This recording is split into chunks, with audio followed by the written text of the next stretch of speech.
7 aturan ini sebenarnya itu sudah membantu teman-teman semuanya, terutama yang telat bayar pinjol atau tidak mampu bayar pinjol.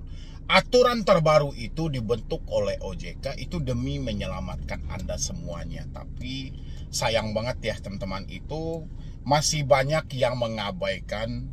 Bahkan sampai sekarang itu masih banyak yang tidak paham dengan aturan yang dikeluarkan OJK. Padahal itu demi keselamatan Anda semuanya gitu loh. Jadi terkadang saya juga gak habis pikir ya dari teman-teman semuanya. Lebih mementingkan mencari aman atau tidak, boleh menghubungi keluar kondar atau tidak, boleh mendatangi kita ke kantor atau tidak. Padahal kita sudah ada aturan, yang mana aturan itu ya menyelamatkan Anda gitu loh. Ya, bahkan bisa hutang itu tidak perlu Anda bayar lagi secara online gitu loh. Anda bisa lanjutkan secara offline nantinya. Aturan itu sudah lengkap dibikin OJK. Ada 7 poin yang disampaikan di dalam itu. Saya pun yang membuat video mungkin sudah berulang-ulang kali. Mungkin mereka yang sudah nonton saya itu mungkin sudah bosan dengan hal-hal seperti itu. Tapi kita apa boleh buat gitu loh. Ya, yang saya bilangin hari ini ya mungkin temanya yang kita ambil mungkin sama, tapi orang yang menontonnya yang berbeda gitu loh. Kenapa hal ini selalu terus-menerus saya ulang? Karena ini satu-satunya yang bisa menyelamatkan Anda dari jeratan pinjaman online yang selalu melakukan penekanan dan pengancaman, dan Anda kebingungan apa yang harus dilakukan. Ini ada 7 poin penting. Tolong teman-teman semuanya dihafal, dan nanti Anda cari tahu pinjol mana kira-kira yang tidak sesuai lagi dengan aturan yang berlaku, hutang Anda lunas gitu loh. Ya, hutang Anda selesai. Ngapain lagi kita bayar coba? Ini ada aturan, tapi aturan tidak mereka patuhi. Tapi kalau aturan itu Anda tidak mengetahui, ya Anda nggak bisa berargumen. Anda nggak tahu mana yang diperbolehkan dan mana yang tidak diperbolehkan. Seakan-akan semua yang diucapkan debt collector itu adalah hal yang dibenarkan. Padahal enggak. Ya, dia ada mekanismenya teman-teman semuanya. Mulai penerapan bunganya seperti apa, persi penagihan seperti apa, denda seperti apa gitu loh. Untuk bertanya seperti apa, kontak darurat gunanya buat apa. Kita harus tahu hal-hal seperti itu gitu loh. Jangan kita hanya tertumpu kapan DC datang ke rumah. Daerah mana yang mau dikunjungi, telat berapa lama mau datang, nanti saya dipenjara nggak, nanti saya diproses hukum nggak, itu sudah basi teman-teman semuanya. Ya, kali ini saya mau bahas itu buat teman-teman semuanya, terutama yang baru telat-telat bayar di 96 pinjol legal atau pindar resmi dari OJK. Anda catat ini baik-baik dan simain sampai habis, jangan di skip juga. Ya, tapi sebelumnya seperti biasa yang belum support channel ini silahkan disupport dulu teman-teman. Saya live setiap malam teman-teman di YouTube Solusi Hutang MB ini. Saya selalu mendapatkan dengan hal-hal yang sama gitu loh. Bang, DC kira-kira menghubungi keluar kondar gak? Kira-kira kalau galbe di sini aman gak ya? Bang, DC di daerah ini ada gak ya gitu loh.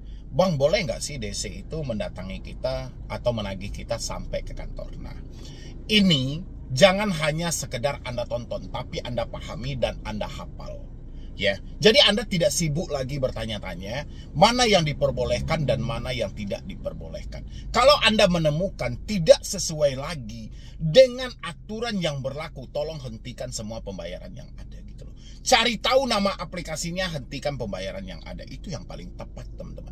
Kalau enggak, untuk apa aturan ini diterbitkan kalau tidak ada sanksi yang tegas dalam hal itu?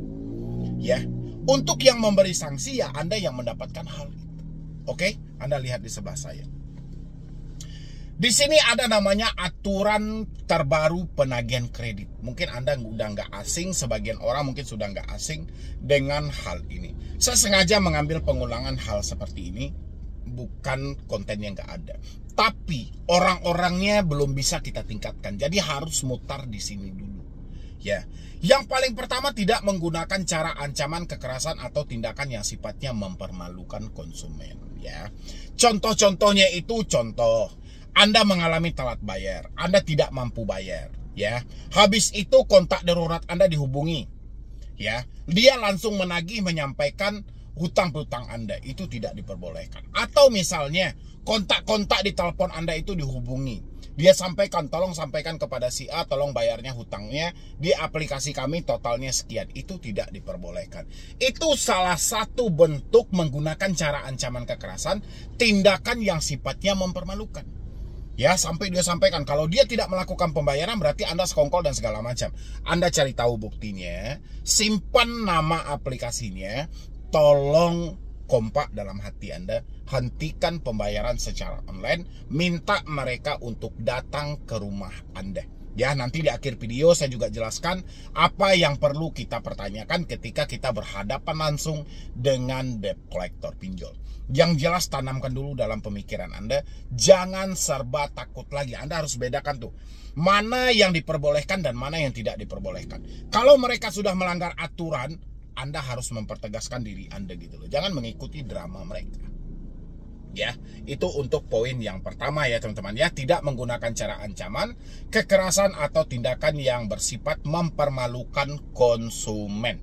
Itu yang pertama. Yang kedua adalah tindakan menggunakan tekanan secara fisik maupun verbal. Dia tidak boleh lagi melakukan pengancaman-pengancaman, ingin mencegat, menculik, mencelakai dan segala macam. Baik itu melalui telepon, melalui WhatsApp dan segala macamnya. Ya, biasanya kalau sekarang kita menemukan debt collector yang melakukan pengancaman, mereka tidak mau lagi menyebutkan nama aplikasi. Hanya saja si konsumen tidak enak hati. Contoh kayak Anda kalau sudah menerima chat dengan kata-kata kasar, itu hati Anda tidak enak sama sekali. Ya, padahal hal itu tidak diperbolehkan dan mereka pun yang menyampaikan hal seperti itu, mereka tidak berani menyebutkan nama aplikasi. Jadi PR kita adalah bagaimana mereka yang tidak berani menyebutkan nama aplikasi bisa menyebutkan nama aplikasinya. Biar kita tahu kita harus menghentikan pembayaran di pinjol mana. Karena mereka tidak sesuai lagi nih dengan aturan yang berlaku. Ya, kalau nggak aturan ini dibikin buat apa? Kalau nggak kita taati. Kita sebagai konsumen tidak tahu aturan mana yang diperbolehkan dan mana yang tidak diperbolehkan. Si pinjolnya juga tidak tahu dengan larangan yang tidak diperbolehkan. Ya, pinjol tidak mau tahu, kita pun juga tidak tahu. Terus aturan ini buat apa? Makanya saya ingatkan selalu buat teman-teman semuanya, ini aturan sangat bagus dan baik untuk Anda ikuti dan Anda simain, teman-teman.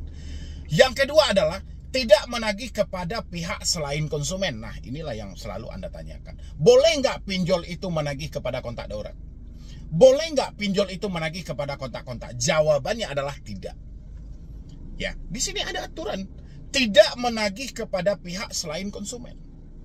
Ya, selain kepada diri Anda tidak boleh lagi. Mau ke bapak Anda, mau ke ibu Anda, mau ke siapapun. Tidak diperbolehkan. Selain konsumen, siapa yang mempunyai data yang ada di pinjol, itu yang boleh ditagih. Di luar dari itu, orang lain tidak boleh. Jadi nggak ada lagi Anda bertanya, nanti bang, kira-kira dia menagih ke teman kantor saya bang, kira-kira salah nggak itu ya? Sesuai nggak itu ya dengan aturan? Ya jelas itu tidak sesuai.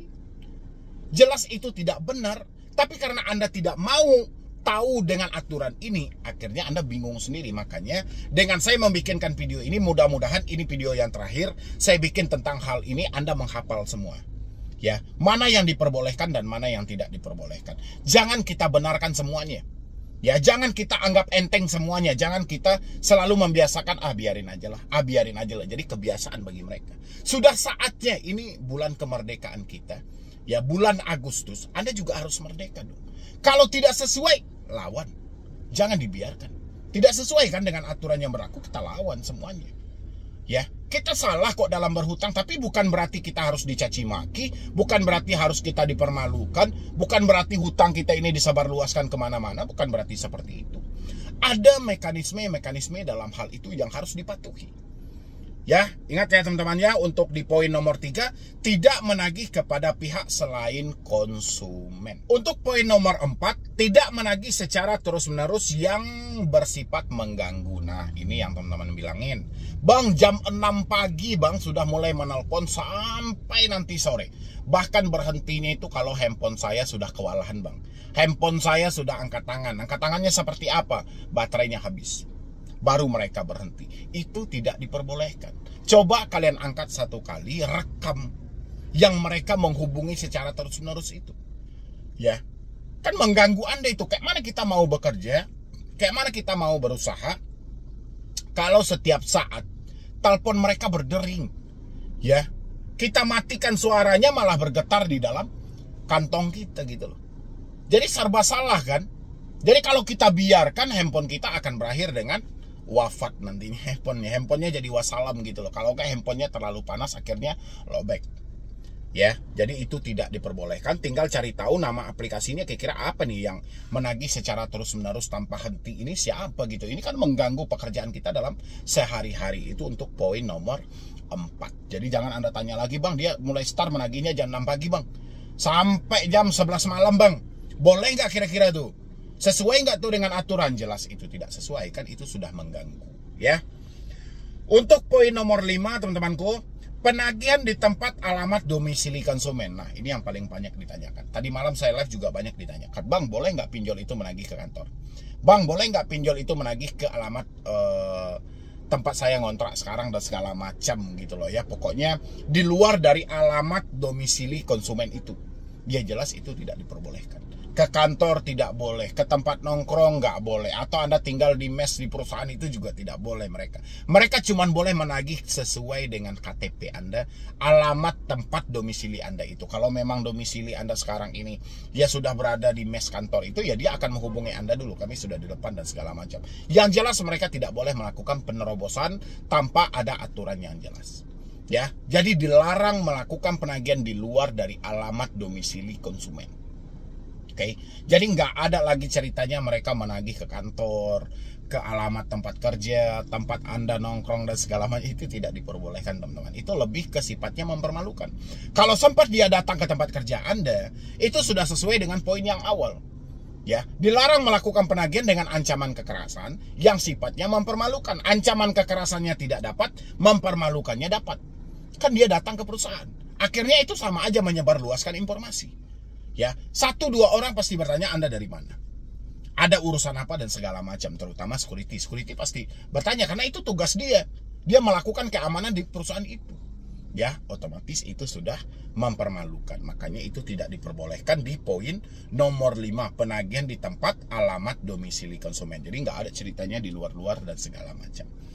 Habis itu untuk poin nomor 6, hanya pada hari Senin sampai dengan Sabtu di luar hari libur nasional pada pukul 8 pagi sampai 8 malam waktu setempat. Nah, nggak ada startnya itu habis subuh gitu loh.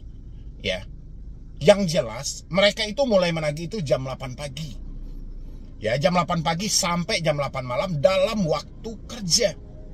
Ya, kecuali dia di hari libur atau hari libur nasional. Itu tidak diperbolehkan. Jadi startnya itu jam 8 pagi dia sudah mulai menelpon sampai jam 8 malam. Gak ada ceritanya habis sholat subuh dia nelpon Anda gitu loh. Jam 6, jam setengah 5, ya sampai jam 11 malam, jam 12 malam. Itu debt collector atau apa gitu loh. Atau mengingatkan Anda buat sholat. Kan aneh juga kalau kayak gitu. Coba sesekali diangkat dan ditanyakan Anda dari mana dan siapa gitu loh. Coba direkam. Kalau Anda sudah tahu nama aplikasinya, simpan buktinya. Ini nggak benar gitu loh. Sama aja udah jadi kayak alarm kan, alarm buat membangunin Anda pagi kan. Itu sudah nggak benar kalau dalam menagih hutang sepagi itu gitu loh. Kita baru bangun tidur antara sadar dan tidak, tiba-tiba orang minta duit. Ya kan lucu gitu loh. Oke teman-teman semuanya, ini untuk poin yang nomor 6 ya. Poin yang nomor 7 adalah untuk penagihan di luar tempat domisili konsumen pada waktu yang diatur di atas hanya dapat dilakukan atas dasar persetujuan atau perjanjian dengan konsumen terlebih dahulu. Nah, jadi bukan tidak boleh dia menagih ke kantor, boleh. Ya, tapi dia hubungi Anda dulu, Bu. Gimana ini? Saya harus menemui Ibu kemana? Apakah saya ke rumah Ibu dulu atau ke perusahaan Ibu? Terus Anda membiarkan. Oh, kalau enggak saya kebetulan berada di kantor. Anda bisa datang di jam sekian nanti dan kita ketemu. Itu melalui persetujuan dengan konsumen dulu. Asalkan hal itu tidak terpenuhi, berarti itu tidak diperbolehkan. Ya, dan aturan ini teman-teman, begitu Anda menonton video saya, ini bukan hanya sebatas konten, tapi ini harus Anda pahami.